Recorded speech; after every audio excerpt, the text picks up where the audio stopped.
Okay, welcome back to Majora's Mask. We're back here on the...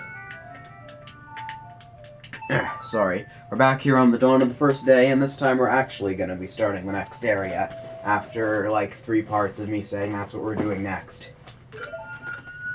But Majora's Mask is all about the side quests, and the videos here are going to be a full 100% playthrough because I frankly don't have time to type out all 100% of this game. But we got the videos for that, at least.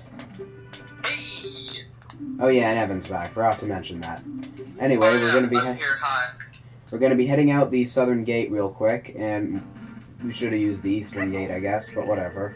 We're gonna be heading out the southern gate and calling Epona, and we're gonna be heading to the east, I believe the canyon is in. Yeah, east.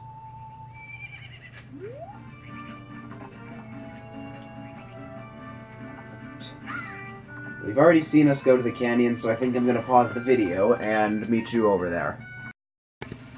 Alright, here we are back in the canyon. And I missed that jump. Man, I don't like these things. They're just very irritating, and they charge at you from a distance, and you can't take damage when you're on Epona, so they're really pointless when you think about it. Actually, we probably should have supplied a bit better for this. Never mind, we're going to have to double back to resupply later anyway, for a certain kind of irritating area. So, if you'll remember right, the last time we were here, we went off in that direction to Ikana Graveyard. This time, we're going to be talking to this guy sitting up here and seeing what he has to say. I think we talked to him back when we came here to get the stone mask from Shiro.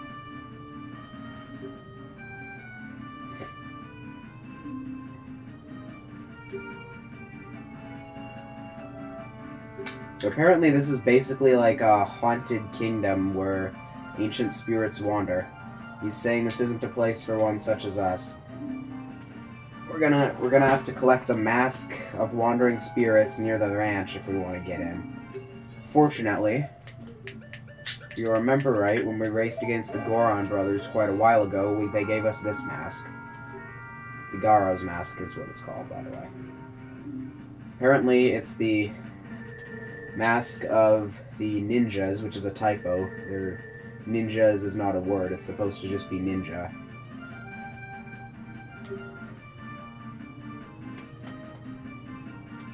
So basically, this is the mask of the master of the ninjas who spied on the kingdom here, and we can use it to save their souls, apparently.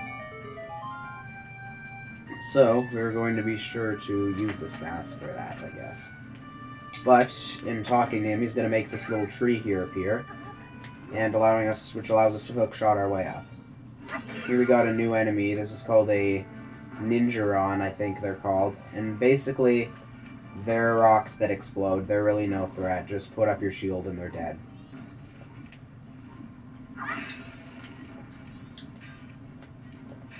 They look weirdly like Gorons for some reason.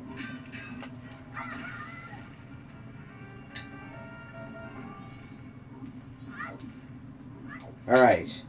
Coming up, we're going to be starting the 4th area of the game, which, man, I don't remember this many of these guys. We're going to be starting the 4th area of this game, known as... Actually, I'm going to let the cutscene here introduce the name of this region. Ikana Canyon. This is the best part of the game, without a doubt. I absolutely love this area. Yeah. By the way, listen to this music.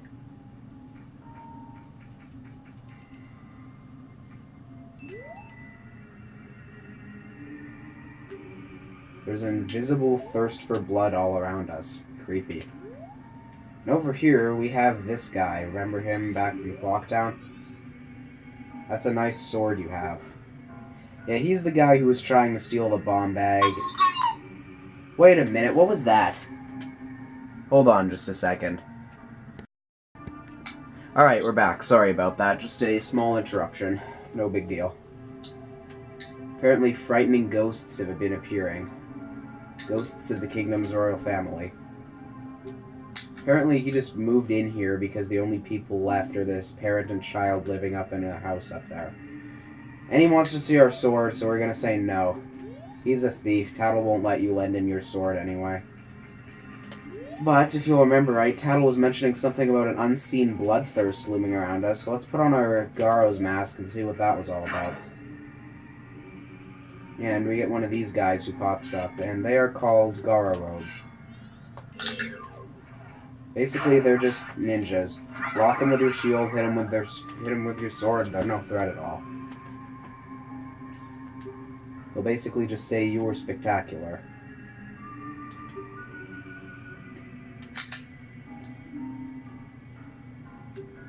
He's just telling us about Flat, and apparently his brother Sharp that he told us about is lurking here in the canyon. Flat and Sharp are a couple of pretty interesting characters.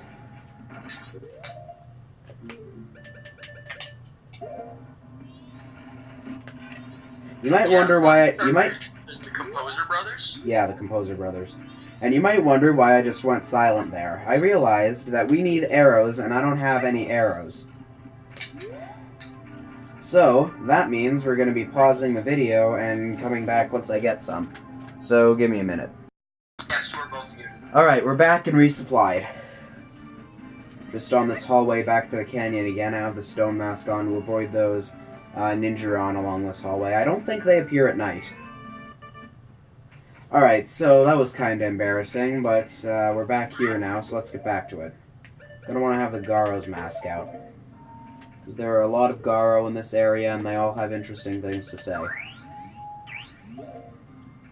So, how do you get across this bridge? Actually, I think there's a sign here that says that. Let's check it. Beware of Octoroks. It's weird. I remember something about a sign that says an arrowhead. Actually, I think it's this gossip stone over here. Anyway, you can hear this music is just like this really dark and haunting remix of the Redeads that appear in the castle start dancing when the captain's hat, Gibdo mask, or Garo's mask are worn. That doesn't change things much. That's for later, you're going to want to remember that. And that actually does change things a lot. We'll get into that more later, but let's just say it's just as funny as it sounds. Anyway, what you have to do here is, if you'll remember right, in Great Bay Temple we could freeze these Octoroks with the ice arrows. I didn't like Great Bay Temple very much, but at least we got through it pretty quickly. And the ice arrows are always cool, they look nice. Yeah, Great Bay Temple is not one of my favorite areas either. Had an interesting sort of sci-fi factory feel, though. But anyway, we're not talking about Great Bay Temple, we're talking about Akana Canyon. This is like my favorite area. Yeah. This is where this game really gets good. Josh, fair warning, we have another friend who just came online and he might join the call. Oh no. Okay, well I don't want to have this happen again, so let me just pause the video. I'm just saying you don't sound very... Alright, we're back. Sorry about... for the record,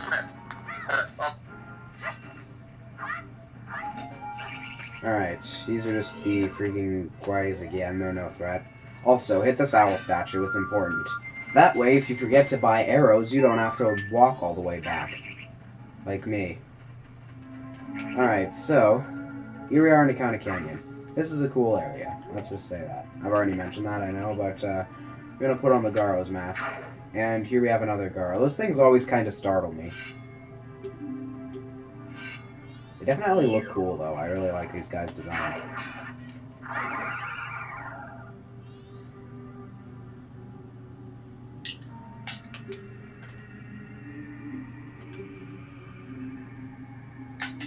We have to go to the Springwater Cave to revive the well. Okay, and walking up this hill, we have a new enemy up here. These are Gibdos. Oh, frick! I didn't think they'd attack me with the Garo's mask on. Yeah, no, Gibdos don't change. Yeah. I don't... That kind of startled me. But basically, Gibdos are just these mummy guys. They're not too hard. I believe they die in 4 hits to the Gilded Sword. And, as I said, most undead enemies in this game ignore you if you wear the Captain's Hat or the Garo's Mask, but apparently Gibdos are the exception.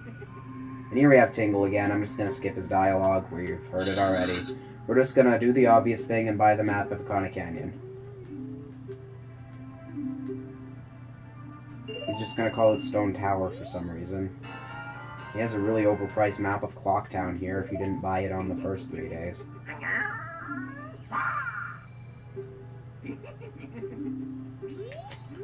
Alright, so we have a few interesting things I want to point out about these Gibdos real quick. First thing, as you noticed, they attack you by screaming, freezing you, and then latching on you and just doing a bunch of damage. But, walk up to them as Goron Link, they do the scream, and they can't latch on to you because the designers didn't program an animation for it. So you can just beat the crap out of them as a Goron, and they can't do a thing to you. Same thing with a Deku, but remember how I mentioned that Zora Link is just a reskin of Adult Link's model from Ocarina of Time? Yeah, they can grab him too, so don't fight them as Zora or Goron Link. No, don't fight them as Zora or Human Link if you're going to fight them at all. You don't really have to fight them at all, though. Let's take the mask off, and I'll show it again with the Deku. Run up to them, they do the screaming thing, they can't latch on to you. Deku can't damage these guys, though, that's kind of strange.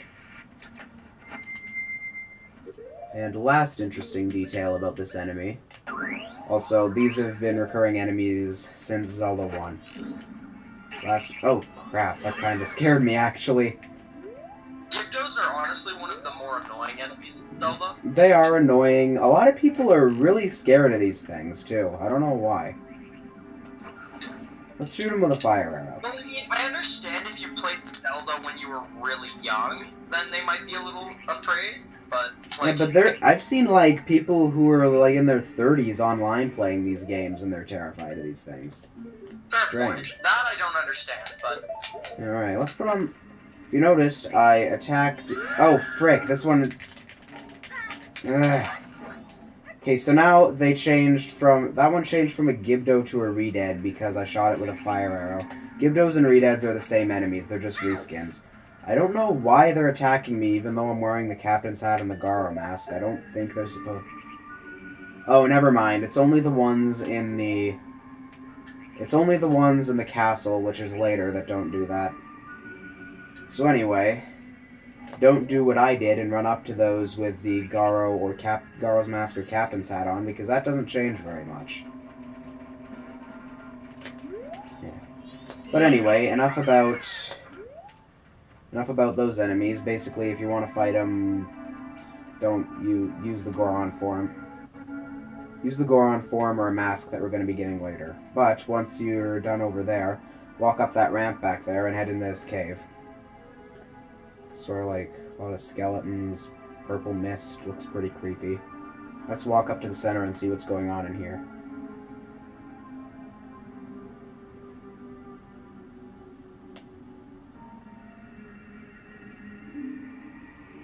Land where only the dead roam.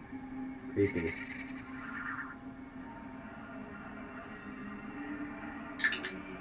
And here we have this ghost guy.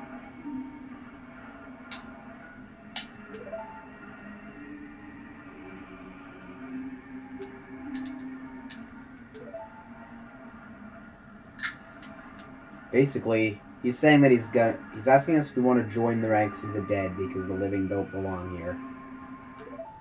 So now he's gonna play this dark melody, and he said his name is Sharp. If you were paying attention, we've heard this name before. This was the brother of Flat the composer from the graveyard, and he told us to play a certain song for him when we ran into him. That's why you have to go to the graveyard to get the Song of Storms to play for this guy, because he kills you if you don't, and you're required to come in here.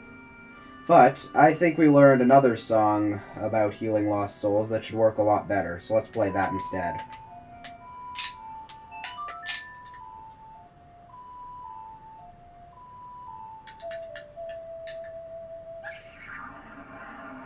So he's going to stop for a second. But then, he's just going to say that this song has no effect of one as dead and dark as him. So, what you're supposed to do is play the Song of Storms here.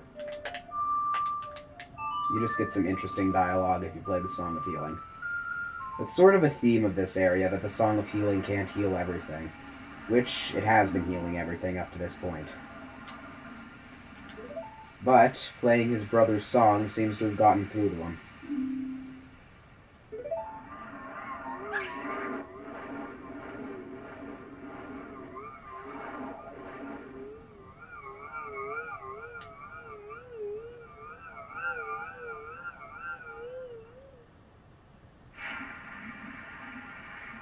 And by playing him the song, we lift the curse on the cave and let it fill with water again.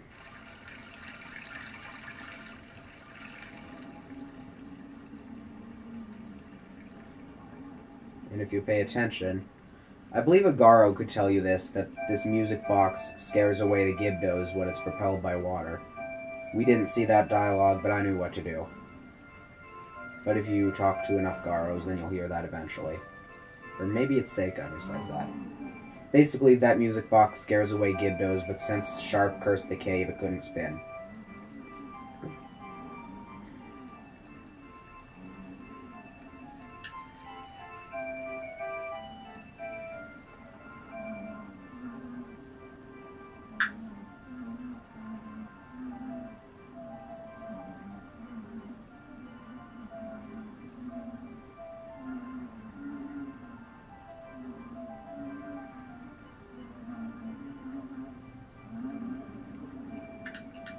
And they're just gonna sort of die and sink into the ground because they hear this song.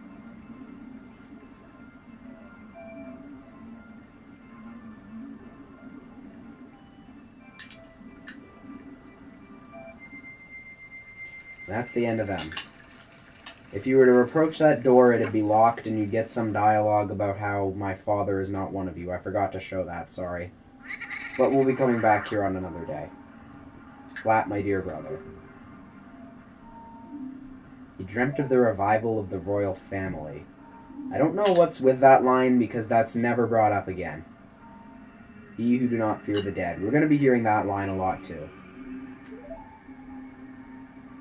Well, wasn't the royal family, wait, is that the reference to the royal family of Iguana? The royal family of Iron? Royal family of Akana. Yeah, because I thought that... Wasn't there a story about how Akana was... That's for later. I thought there was a reference to Akana having its own royal family. It did. We're gonna be getting more into that later. Oh. So he's basically just gonna say he's sorry for cursing the cave. And if we don't fear the dead, he wants us to go to the temple and free the curse of the land. Basically, he wants us to go to the temple on the tower to sever the curse that brought them back to life as spirits. Apparently, there's been an evil wind blowing from Stone Tower that's been making the dead rise, and it was presumably Skull Kid who thrust open the doors of the sealed tower and allowed this to happen. He's the only one who knows the way to the king, and the king is the only one who knows the way to the temple. The king is in the ruins of Akana Castle, waiting for the coming of the one who will break the curse. And this is his final request.